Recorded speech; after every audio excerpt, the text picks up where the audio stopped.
और रुक करेंगे दूसरी बड़ी खबर का। दूसरी बड़ी खबर कानपुर से है। बता दें कि कानपुर एमबीबीएस छात्र की मामले में जो है एक नया मोड़ आता हुआ नजर आ रहा है। मृतक एमबीबीएस छात्र के परिजनों ने हत्या की आशंका जता दी है। मृतक साहिल के शरीर में चोट के निशान दिखाई दिए हैं। परिजनों का सवाल है कि शव बेसमेंट तक कैसे पहुंचा। परिजनों ने पुलिस से न्याय की गुहार लगाई है। मामले में पुलिस लगातार जांच पड़ताल में जुटी हुई है। वहीं हॉस्टल में रहने वाले लगभग 50 स्टूडेंट से भी पुलिस पूछताछ कर रही है। सीसीटीवी कैमरों को भी खंगाला जा रहा है। और रामा मेडिकल कॉलेज के एमबीबीएस हॉस्टल की घटना है। बिठूर थाना क्षेत्र का ये मामला है। तो बड़ी खबर आपको कानपुर से बता रहे हैं, जहां पर एमबीबीएस छात्र की मौत के मामले में परिजनों ने हत्या की आशंका जताई है। वहीं मृतक साहिल के शरीर पर चोट के निशान दिखाई दिए हैं। परिजनों का सवाल कि शव बेसमेंट तक कैसे पहुंचा। परिजनों ने पुलिस से न्याय की गुहार लगाई है। मामले में पुलिस लगातार जांच पड़ताल कर रही है। हॉस्टल में रहने वाले लगभग 50 स्टूडेंट से भी पूछताछ जारी है। वहीं सीसीटीवी कैमरों को भी पुलिस खंगाल रही है। रामा मेडिकल कॉलेज के एमबीबीएस छात्र की हत्या के मामले में परिजनों ने हत्या की आशंका जाहिर की है। वहीं बिठूर थाना क्षेत्र का ये पूरा मामला बताया जा रहा है।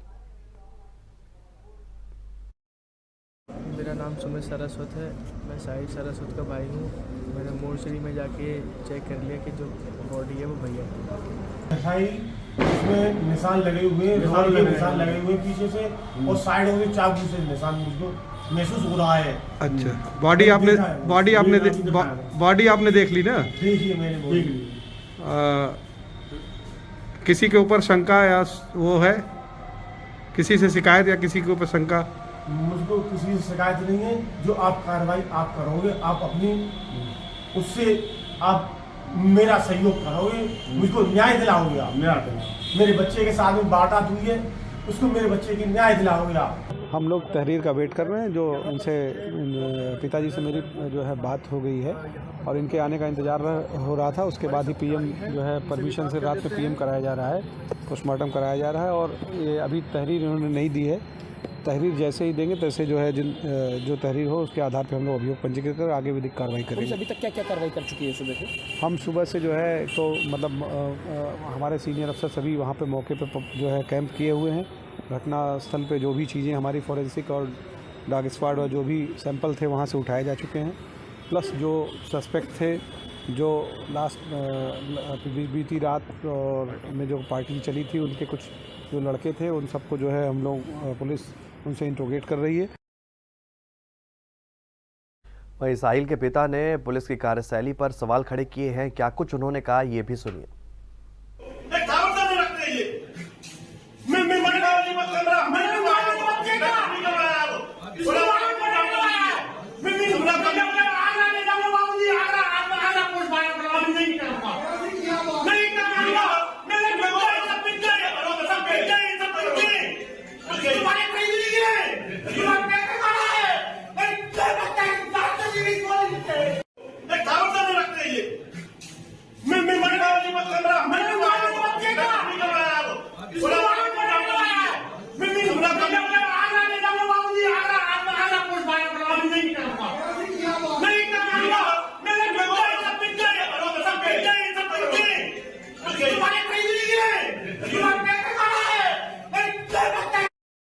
और इसी खबर पर हमारे संवाददाता नितिन दीक्षित हमारे साथ लाइव जुड़ गए हैं। नितिन, देखिए, परिजनों का आरोप है कि पुलिस की कार्यशैली पर भी सवाल खड़े हो गए हैं और लगातार वो शव को पोस्टमार्टम के लिए आगरा ले जाने की मांग करते हुए नजर आ रहे हैं और तमाम तरह के सवाल भी खड़े कर दिए हैं। क्या कुछ बड़ी अपडेट है आपके पास में?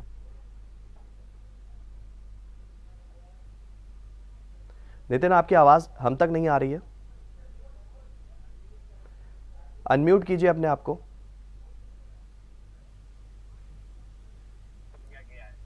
और उसके जो परिजन, जो पिता, चाचा और जो उसका भाई आया था, उनको सब दे करके वो मथुरा चले गए। ये देर रात की बात है।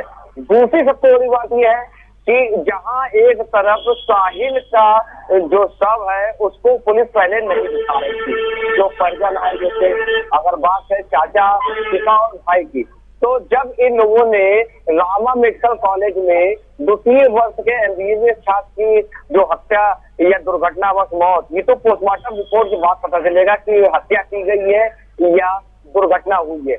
ये जरूर है कि जब उन्होंने परिजनों ने रामा मेडिकल कॉलेज में जब हंगामा किया है तो उसके बाद जो है पुलिस प्रशासन ने उनको साहिल का शव देखने दिया। साहिल के पिता का आरोप है कि साहिल के शरीर में काफी गंभीर चोटें पाई गई हैं, जो चोटों के जो निशान हैं वो साफ साफ दिख रहे हैं। वहीं दूसरी बड़ी बात यह है कि साहिल के जो पिता हैं और चाचा हैं वो पुलिस के ऊपर साफ साफ आरोप लगाते दिखाई दे रहे हैं कि स्कूल प्रशासन के दबाव में पुलिस जो है वो दुर्घटना दिखा रही है। वो साहिल के शव को पहले नहीं दिखा रही थी। उनका आरोप है कि पुलिस जो है वो पूरी तरीके से दिख चुकी है। ये साहिल के पिता का कहना है और उसके चाचा का कहना है। तो कहीं ना कहीं पुलिस भी जो है इसमें कल से लीपापोती करती दिखाई दे रही है। ज्वाइंट कमिश्नर से जब कल इस पूरे मामले में जब जैसे ही ये घटना होती है, मौके पर पुलिस कमिश्नर आर.के. स्वर्णकार, joint commissioner Anand Prakash Tiwari, DCP पश्चिम समेत बड़े आला अधिकारी घटना स्थल पर पहुंचते हैं। वहां पर घटना स्थल का मुआयना करते हैं। जब आला अधिकारियों से इस बात की जानकारी मिलनी चाहिए कि वहां पर जो सीसीटीवी लगे हैं उसमें क्या साक्ष्य मिले हैं, तो अधिकारियों ने भी उसमें लीपापोती करना शुरू कर दिया। अधिकारियों ने एक बार भी ये नहीं बताया कि साहिल का जो शव है वो बेसमेंट में कैसे गया।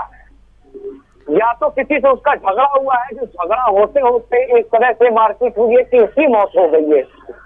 बिल्कुल, लेकिन ये जरूर पुलिस बोल रही है कि करीब 3 दर्जन से अधिक छात्र छात्राओं से पूछताछ कर रही है। साहिल के जो दोस्त थे, साहिल के साथ जो क्लासमेट थे, जो उसके साथ कॉलेज में पढ़ते थे एमबीबीएस कॉलेज में, उनसे पूछताछ जरूर की जा रही है। पुलिस सूत्रों की अगर बात माने तो ये भी मामला सामने आया था कि जिस वक्त ये घटना हुई है उस वक्त साहिल ने अधिक शराब भी पीकर रखी थी। ये पुलिस सूत्रों की जानकारी के हवाले से। हालांकि ये सारी पुष्टि जो है वो मेडिकल रिपोर्ट के बाद होगी कि साहिल ने शराब पी थी या उसको किसी ने अन्य कोई पदार्थ पिलाया था या उसके साथ दुर्घटना हुई है या उसकी पीट कर हत्या की गई है। ये सारे विषय जो है वो पोस्टमार्टम रिपोर्ट के बाद खुलेंगे। लेकिन सबसे बड़ी बात यह है कि आला अधिकारी पुलिस के पूरे मामले में कहीं ना कहीं बैकफुट में दिखाई दे रहे हैं। देर रात शव का पोस्टमार्टम कराया जाता है, देर रात शव को देकर के साहिल के परिजनों को कानपुर से आगरा मथुरा के लिए भेज दिया जाता है। बिल्कुल नितिन, देखिए इस मामले से जुड़े हुए कई अनसुलझे सवाल भी अब खड़े हो रहे हैं, गहराते हुए नजर आ रहे हैं और तमाम तरह के बयान भी इस बीच निकलकर सामने आए हैं।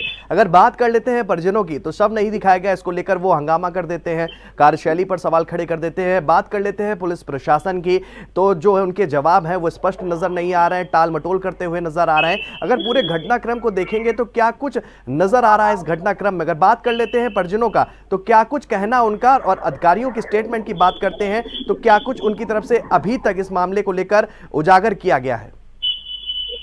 देखिए, परिजनों से जब रात में बात हुई, साहिल के जो पिता है उनके चाचा हैं, अगर एक वीडियो फुटेज देखें जिसमें एक साहिल के पिता और उसके भाई से पुलिसकर्मी बात करते दिखाई दे रहा है, तो उनका आरोप था ये कि कहीं ना कहीं पुलिस जो है पूरे मामले की लीपापोती कर रही है। साहिल के पिता का ये आरोप था कि सीबीआई से जांच कराई जाए, क्योंकि जो स्कूल जो कॉलेज प्रशासन है उसके दबाव में पुलिस जो है वो काम कर रही है।